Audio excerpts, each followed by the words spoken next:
പഠിക്കാനുള്ള താല്പര്യമില്ലായ്മ എന്ന ഒരു പ്രശ്നമാണ് ഇന്ന് പലരും നേരിടുന്നത്.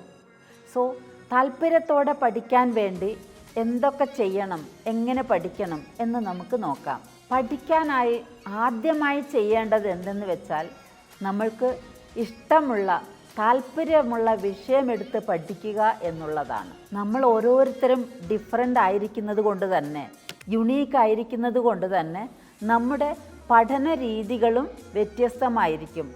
സോ നമ്മൾക്ക് താല്പര്യമുള്ള പഠന രീതി മറ്റുള്ളവരിൽ നിന്ന് വ്യത്യസ്തമായിരിക്കാം. ആ രീതി ഫോളോ ചെയ്യുക, മറ്റുള്ളവരെ പഠന രീതിയിൽ ഫോളോ ചെയ്യാതിരിക്കുക. കൃത്യമായ ഒരു ലക്ഷ്യം മുന്നിൽ കണ്ടുകൊണ്ട് പഠിക്കുക. നാം ഒരിടത്തേക്ക് യാത്ര ചെയ്യുമ്പോൾ കൃത്യമായ ലക്ഷ്യമുണ്ടാവുന്നത് പോലെ തന്നെ നമ്മൾക്ക് എന്താണോ പഠിക്കേണ്ടത് എന്നുള്ളതിന് കൃത്യമായൊരു ധാരണയും ലക്ഷ്യവും ഉണ്ടായിരിക്കണം. ആർക്കോ വേണ്ടി പഠിക്കാതെ അത് പഠിച്ചാൽ നിങ്ങൾക്കുണ്ടാവുന്ന നേട്ടത്തെ മനസ്സിലാക്കി നിങ്ങൾക്ക് വേണ്ടി തന്നെ പഠിക്കുക.